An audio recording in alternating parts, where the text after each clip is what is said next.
국악과 밀접한 관련이 있는 충북의 시군들이 국립국악원 중부권 분원 유치 경쟁에 나섰습니다. 계속되는 무더위에 순환사고가 끊이지 않으면서 생존 수영의 중요성이 갈수록 커지고 있습니다. 초등학생부터 유치원생까지 생존 수영 교육이 확대되고 있습니다. 오송 참사가 발생한 지 2년이 됐습니다. 충북에서는 오는 15일까지 추모 기간이 운영됩니다.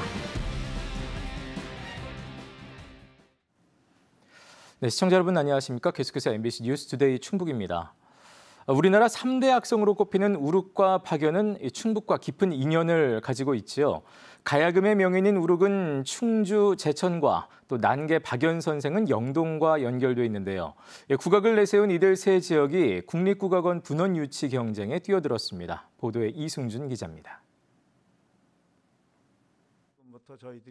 지난 3월 문화체육관광부는 중장기 핵심 프로젝트를 발표하며 지역 문화의 균형 있는 발전 방안을 밝혔습니다. 문화 관련 공공기관과 국립예술단체들을 지역으로 이전하고 국립기관의 분원 설치도 늘리겠다는 것입니다. 현재 서울에 있는 미술관, 박물관들 다양한 국립예술기관, 문화기관들이 있는데요. 이 기관들의 경우에는 지역에다가 분관을 좀 더 적극적으로 만들 계획입니다. 충북의 지자체들이 관심을 보이는 것은 국립국악원 분원입니다. 국립국악원 분원은 현재 부산과 전북 남원, 전남 진도에 들어섰고 충남 서산과 강원 강릉에 설립이 확정됐습니다. 충북과 경북에만 없는 상황입니다. 난계 박연 선생이 나고 자란 영동과 우룩과의 인연을 앞세운 충주와 제천 등이 유치에 뛰어들었습니다. 이 가운데 영동군이 가장 먼저 치고 나가는 모양새입니다. 오는 9월 국악 엑스포가 열리는 데다 이미 유치위원회를 구성해 국회에서 세미나를 여는 등 빠른 행보를 보입니다. 지자체가 정부에다가 이걸 기부 체납할 생각을 갖고 있습니다. 국악원 유치만 결정이 난다면 시설 투자 비용 이런 것이 많이 절약이 되거든요. 충주시는 48년 동안 이어진 가야금 대회, 우룩과 탄금대로 상징되는 국악 인프라를 강조합니다. 최근 한국예술종합학교와의 협업을 통해 측면 지원을 받고 다음 달에는 200명 규모의 유치위원회도 구성할 예정입니다. 대한민국 문화도시 콘텐츠가 국악이었고 또 우리 충주가 국악 인프라도 많이 갖춰졌다고 생각을 하고요. 제천시는 우리나라 최초의 국악예술단체인 청풍승평계와 지리적 여건을 내세우고 있습니다. 다양한 문화 콘텐츠가 제천에 있기도 하고 또 중부내륙 지역의 어떤 국악이랑 무형유산 향유 기회가 좀 확대가 필요하다 그런 판단에 따라 저희가 추진하고 있습니다. 국립국악원 분원이 들어서면 350석 규모의 공연장이 건립되고 많게는 100여 명의 상주 인력이 일하게 됩니다. 건축비는 전액 국비로 지원되고 지자체는 부지와 기반 시설을 담당합니다. 새 정부 정책 방향이 아직 나오진 않았지만 지역 균형 발전을 강조하는 만큼 국악원 분원을 선점하려는 지자체의 경쟁이 더욱 본격화될 전망입니다. MBC 뉴스 이승준입니다. 본격적인 무더위가 시작되면서 순환사고에 주의해야 할 계절인데요. 바다나 강을 찾는 피서철을 앞두고 학생들을 대상으로 생존 수영 교육이 시작됐습니다. 이 생존 수영은 어릴 때 배울수록 대처 능력이 높아진다고 하죠. 요즘은 유치원생까지 그 대상이 확대되고 있습니다. 신병관 기자입니다. 수영장 안에 초등학생들이 원을 만들어 물 위에 떠 있습니다. 침몰한 배에서 탈출한 상황을 가정해 체력 소모를 최소화하며 구조를 기다리는 생존 수영을 배우는 중입니다. 체온을 유지하기 위해 원을 좁혔다 힘이 들면 잠시 떨어져 휴식하는 훈련을 반복합니다. 체온 유지해주세요. 자, 구조대가 언제 올지 몰라요. 구조대가 올 때까지 최대한 오래 버티는 것이 목표. 떠내려가지 않기 위해 서로가 팔을 엮어 의지하며 위기 상황을 이겨냅니다. 손을 잡고 있는 게 중요해요. 왜? 손을 잡아야지 더 안전하고 안 떠내면 갈 수 있으니까. 구명조끼가 없을 때를 대비해 스티로폼 박스나 페트병 같은 부유물을 활용하는 방법도 배워봅니다. 과자 봉지 하나도 생존에 도움이 된다는 것이 신기할 뿐입니다. 처음에 안 뛸 것 같았는데 한번 해보니까 진짜 됐어요. 생존 수영은 물과 친숙해지는 것이 무엇보다 중요합니다. 물에 몸을 맡기고 숨쉬는 법부터 팔과 다리를 펴 자연스럽게 뜨는 방법까지 차근차근 익혀가면 물에 대한 두려움이 사라집니다. 어릴 때 생존 수영을 배울수록 몸이 기억하기 쉬워 대처 능력이 높아집니다. 언제 어느 때 위급 상황은 발생할지 잘 모릅니다. 그런데 몸으로 익힌 그러한 생존 수영 기술은 위급한 상황에서 자연스럽게 발현된다고 생각합니다. 충북교육청은 올해 도내 초등학교 3, 4, 5학년 4만여 명과 일부 유치원생을 대상으로 생존 수영 교육을 실시하고 있습니다. 심폐소생술 등 다양한 구조 방법도 교육에 포함되어 있습니다. 다른 사람이 물에 빠졌을 때 구조하는 법과 주위 사람들이 위기에 처했을 때 살리는 그 구조법까지도 같이 배우고 있습니다. 바다에서 직접 배우는 생존 수영도 해양교육원 프로그램의 일부로 진행되고 있습니다. 세월호 참사 이후 생존 수영이 제도화된 지 10년. 바다가 없는 충북이다 보니 생존 수영 교육에 한계가 있지만 최근 시군마다 수영장이 들어서고 예산이 늘며 대상과 교육 내용이 확충되고 있습니다. MBC 뉴스 신병관입니다. 요즘 시대 지구는 기후변화 속에 육지뿐 아니라 바다도 뜨거워지고 있습니다. 우리나라는 동해연안의 수온이 급격히 올라 바다 생태계는 물론 어업 환경도 나빠지고 있는 것으로 나타났습니다. 보도에 장성훈 기자입니다. 최근 57년간 우리나라 연안의 표층 수온은 1.58도씨 올라 지구 평균보다 2배 이상 높았습니다. 특히 동해는 2.04도 올라 상승폭이 가장 컸습니다.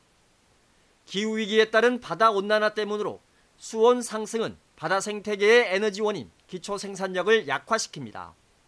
동해연안의 기초생산력은 2003년 이후 전반적으로 감소해 지난해는 최근 6년 평균치보다 13% 감소했습니다. 표층 수온이 높아져 저층과의 온도가 커지면 물질 순환이 약해져 식물 플랑크톤의 유기화합물 생산 능력이 떨어지기 때문입니다. 서로 잘 섞이지 않는다는 것입니다.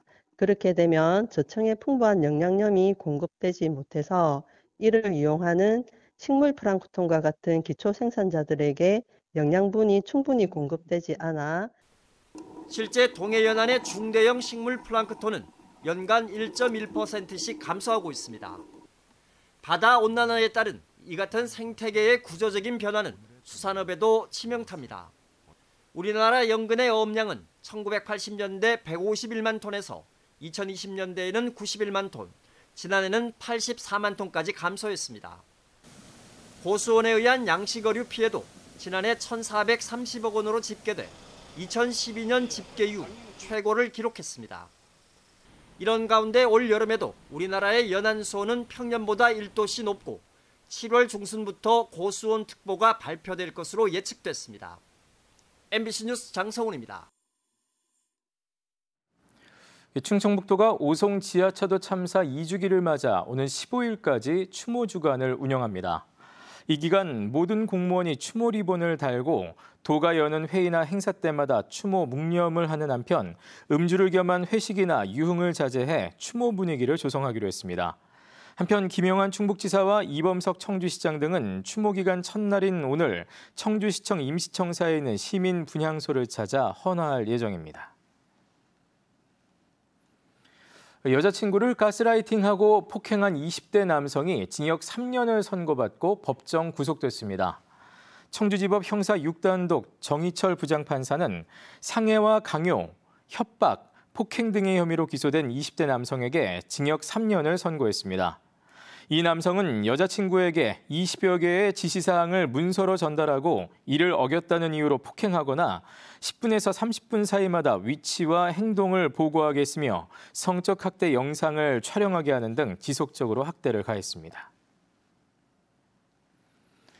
최근 예산의 한 아파트에서는 지하주차장에 세워둔 차량에서 불이 났지만 주민이 바로 소화기로 진화해 큰 피해를 막은 바 있습니다. 그런데 주차장 천장에 누수를 막기 위한 비닐막이 스프링클러를 가리고 있어 자칫 대형 화재로 번질 뻔한 위험한 상태였습니다. 김성국 기자가 취재했습니다. 예산의 한 신축 아파트 지하주차장. 흰색 SUV 차량에서 짙은 연기가 나오더니 차량 하부에서 불꽃이 일어납니다. 지난달 29일 아침 7시쯤 이 아파트 지하 2층 주차장에서 불이 났습니다. 이를 발견한 주민은 곧바로 119에 신고한 뒤 소화기를 뿌렸고 불은 10분 만에 꺼졌습니다. 그런데 이 초기 대응이 없었다면 자칫 대형 화재로도 이어질 뻔했습니다. 불이 난 차량 위에는 비닐막이 스프링클러를 막은 채 설치돼 있었고 비닐막끼리 서로 맞닿아 있어 불길이 번지기 쉬운 구조였습니다. 불이 났던 지하 2층 주차장입니다. 천장 곳곳에는 비닐막이 설치돼 있는데요. 특히 화재에 취약한 전기차의 충전 구역에도 이렇게 비닐막이 쳐져 있습니다. 비닐막은 열과 연기 감지를 방해해 스프링클러 작동을 지연시킬 수 있고 불이 쉽게 옮겨붙어 화재를 크게 키울 수 있다는 지적이 나옵니다. 초기 진화가 안 됐다면 어디까지 확산될지는 우리는 대형 사고로 또 이어질 수도 있는 건데 아무도 장담은 못합니다. 비닐막은 아파트 시공사가 주차장 누수 피해를 막기 위해 지난 2월 설치했습니다. 입주한 지 1년도 안 돼 주차장 벽과 천장 곳곳에 균열이 생기면서 석회 섞인 물이 차량 위로 떨어지는 등 피해가 잇따랐습니다. 이에 주민들이 지난 2월 하자 보수와 함께 임시 조치로 비닐막 설치를 시공사에 요청한 겁니다. 하지만 시공사가 비닐막만 설치한 채 균열 보수를 지금까지 미루면서 주민들의 불만이 커지고 있습니다. 결국에 저희는 이제 전기차도 있기 때문에 진짜 엄청난 저희 전 입주민들의 재산은 물론이와 목숨도 위험한 상태이기 때문에 하루빨리 하자 보수가 됐으면 좋겠고요. 이에 대해 시공사 측은 지하 2층 주차장은 비방수 구조로 설계해 누수는 하자가 아니라면서도 비닐막은 주민 편의를 위해 설치해줬고 잘못된 일인지는 알지 못했다고 해명했습니다. 그러면서 균열 보수 방법을 정하고 현장 점검 등을 하는데 늦어지면서 당초 약속했던 4월에서 이달로 3개월가량 작업이 미뤄졌다고 설명했습니다. 한편 예산소방서는 비닐막이 화재 시 연소 확산과 스프링클러 작동 방해 등 위험 요소가 있어 화재 예방법 등에 따라 철거 조치를 명령할 예정이라고 밝혔습니다. MBC 뉴스 김성국입니다. 충청북도가 인구 감소 지역에 외국인을 유치하기 위해 지역 특화형 비자 발급 요건을 완화했습니다. 충청북도는 지역 특화 우수 인재 비자의 소득 요건을 기존 국민 총소득 70%인 3,497만 원에서 생활임금 수준인 2,960만 원으로 낮췄습니다. 또 지자체 취업 허용 지정을 폐지하고 인구 감소 지역 내 모든 업종에서 취업할 수 있도록 했습니다. 지역 특화형 비자 사업은 인구 감소 지역인 제천과 보은, 옥천, 영동 등을 대상으로 내년까지 311명 규모로 운영됩니다. 충주시가 지방세 징수를 위해 체납자의 가상 자산을 추적합니다. 충주시는 그동안 충청북도를 통해 1년에 2차례만 가상자산 압류를 시행했지만 최근 자체 시스템을 구축한 만큼 더 적극적으로 대응하겠다고 밝혔습니다. 현재 충주에는 100만 원 이상 지방세 체납자가 2,500여 명에 이르고 있습니다. 단양군이 마을 공동체가 직접 귀농 귀촌인을 유치하고 정착을 돕는 새로운 모델 사업을 시작합니다. 이 사업은 기존 행정주도에서 벗어나 지역 주민이 직접 귀농 귀촌인 유치와 정착 지원의 주체가 되는 것이 특징입니다. 단양군은 6개월 이상 거주한 귀농 귀촌 세대가 있는 마을 운영위에 가구 규모별로 차등 지원금을 지급하고 체험 농원 운영과 도시민 교류 행사 등 공동체 발전 사업에 사용할 수 있도록 했습니다.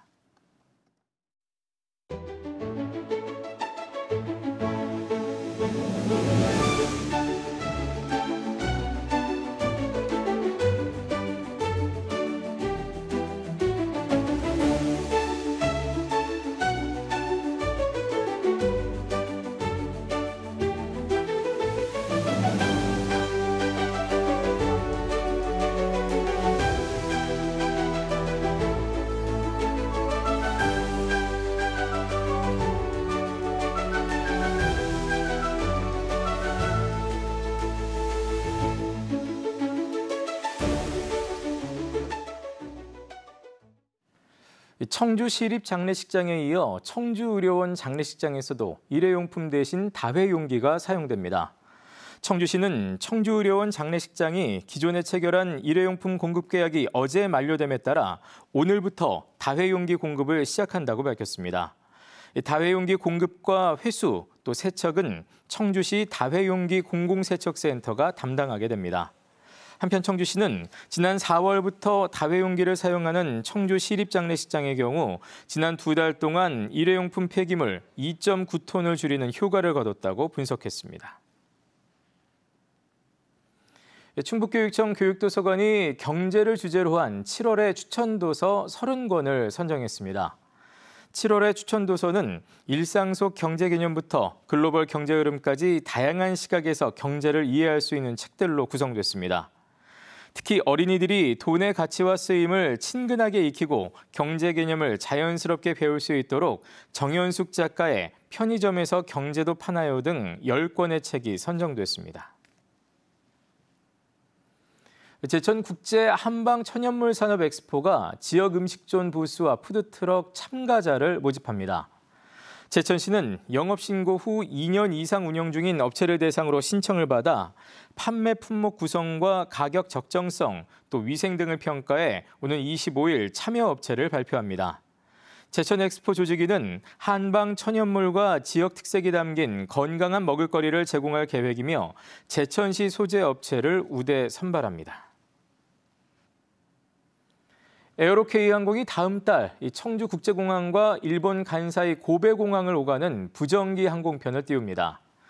청주에서 고베 직항 노선은 다음 달 8일과 11일, 14일 세 차례 운항되면서 올가을 고베 노선의 정기편 전환을 검토하게 됩니다. 한편 에어로케이는 현재 7대의 비행기를 운영 중으로 오는 9월과 10월 각각 1대씩을 추가 도입해 신규 노선 공략에 나섭니다. 보은 뱃들공원이 쾌적한 여가 공간으로 재정비를 마치고 다시 개방됐습니다.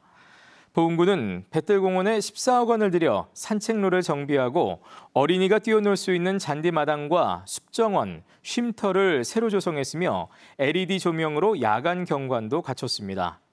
보은구는 주민 참여형 소규모 공연과 전시, 또 지역 공동체 행사가 열리는 공간으로 뱃들공원을 활용할 계획입니다. 청주 지역 암 검진 대상자 7명 가운데 6명은 아직 검진을 받지 않은 것으로 집계됐습니다. 지난 5월까지 암 검진을 마친 청주 시민은 35,900여 명으로 올해 암 검진 대상자 25만 4,600여 명의 14.11%에 그치고 있습니다. 청주시는 올해 검진 대상자인 홀수년도 출생자들은 가까운 검진 기관에서 예약 후 검진을 받으라고 당부했습니다. 조합장 비리와 내부 갈등으로 중단된 청주 오송역세권 개발 사업이 다음 달부터 정상화될 것으로 보입니다. 오송역세권 도시개발조합은 보도자료를 통해 다음 달 중 상하수도 등 기반시설 공사가 시작되고 내년 10월 준공 예정인 오송 현대 힐스테이트 입주도 문제가 없다고 밝혔습니다. 오송역세권 개발 사업은 2,337억 원을 들여 KTX 오송역 주변 70만 7,700제곱미터가량을 주거시설과 상업, 유통시설 부지로 조성하는 사업입니다. 충북 청주FC가 10경기 만에 승리하면서 이번 시즌 홈에서 첫 승을 거뒀습니다.